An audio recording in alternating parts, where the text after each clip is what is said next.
Hey friends, thanks for watching this video. Today I'm going to show you how to put a PS2 inside your car. You're going to need a few things for this one, such as a aftermarket head unit that supports AV. I'm using a Sony head unit here. You'll also need a power inverter to power it all up, like this one here. AV cable to plug it all together. This one's optional. This is just an extra cigarette lighter port so we can have it all tucked behind the dash, make it nice and tidy. Of course you'll need a PS2. I'm using a PS2 Slim. All the cables for that one as well. A glove box to put all that in, and then a car to put the glove box in. Let's go find a car.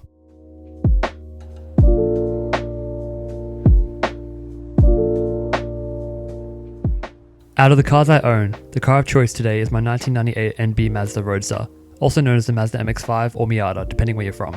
Ever since I installed this head unit at the start of the year and saw there was an AV input, I've always wanted to put a PS2 in here, so let's get started. First step is to fold the roof down, because well, why not? Then we'll need to remove the head unit. On this car, I'll need to move the center console to gain access to the screws that hold the head unit surrounded. There is one screw under the ashtray, two in the center console, and one at either side of the front. Then the shifter needs to be removed to lift the center console up. Now there are two more screws at the base of the trim, and the rest is just clipped in.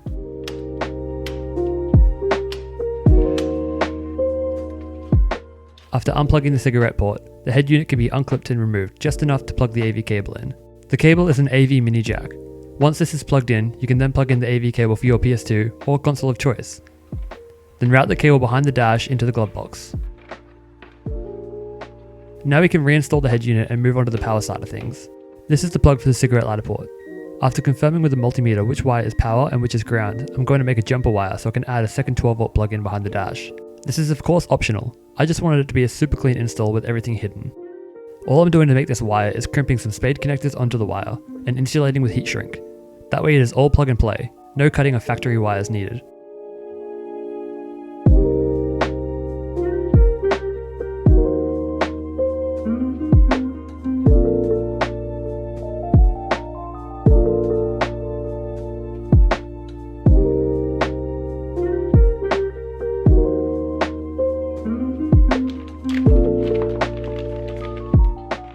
After that, I just cut the ring terminals off the second plug to replace them with spade connectors, then plugged the two together and used more heat shrink to insulate.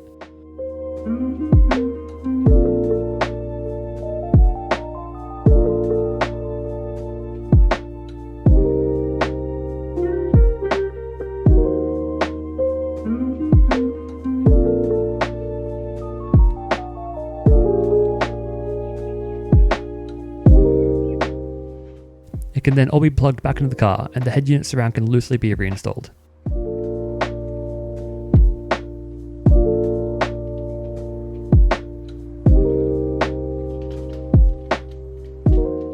Now it's time to add the power inverter. I'm using a 150W inverter, which is more than enough for most early 2000s consoles. It can just be plugged straight into our second 12V plug, then it's as simple as plugging in the PS2 cables.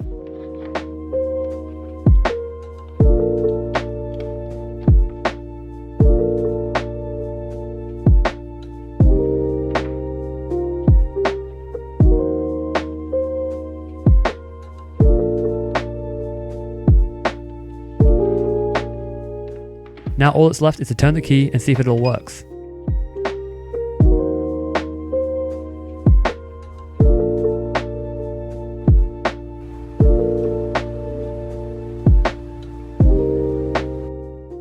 After tidying it all up with some zip ties and hiding all the wiring behind the glove box and the dash, we now have a working PS2 installed nice and neatly in the glove box of the MX-5. And if the glove box was closed, you'd never know it was there. But of course, the only game I'd want to play is my favourite car game of all time, Need for Speed Underground 2. Now this doesn't have to be just for a PS2. You can install any console you'd like as long as the inverter can handle it and you have the supporting cables for the head unit. However, some consoles fit a lot nicer than others. Anyways, I'm going to finish this video by racing an NB MX-5 while sitting in my own MX-5, which is insane to me. Thanks for watching. Please like if this was helpful and subscribe if you feel like it. See you next time. Bye!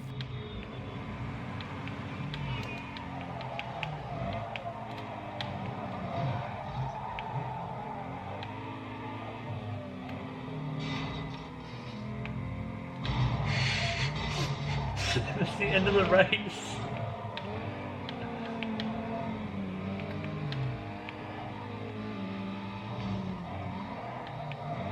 I'm losing to a stock Peugeot.